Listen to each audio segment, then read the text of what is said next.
আজকে আমি আপনাদের সাথে ফুলকপির পাকোড়ার রেসিপিটি শেয়ার করব। এখানে আমি ফুলকপি পাকোড়ার জন্য প্রধান যে উপকরণ ফুলকপি সেটা ছোট পিস করে কেটে নিয়েছি। এবারে ফুলকপিগুলো হালকা সেদ্ধ করে নিব। তাই এখানে একটি পাত্রে কিছু পানি নিয়ে পানিটি বলক উঠে এলে 1 চামচ পরিমাণ লবণ এখানে দিয়ে তারপর এখানে ফুলকপিগুলো দিয়ে দিব আর ঢাকনা দিয়ে ঢেকে কিছুক্ষণ সেদ্ধ করে নিব।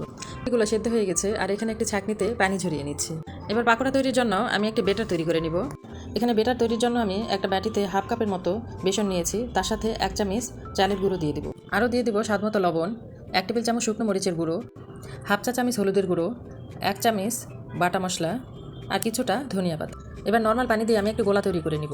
এবার পাকোড়া ভেজে নেওয়ার জন্য আমি এখানে একটি ছোট লোহার কড়াই নিয়েছি, এতে করে তেলের অপচয় কম হয়। আমি পাকোড়াগুলো ডুবো তেলে ভাজবো, তাই এখানে পর্যাপ্ত পরিমাণ তেল দিয়ে নিই। তেল গরম হয়ে এলে বেটারের ভিতর কপি ডুবিয়ে নিয়ে আমি পাকোড়াগুলো ভেজে নিব। আর আমি পাকোড়াগুলো মিডিয়াম হিটে ভেজে নিব।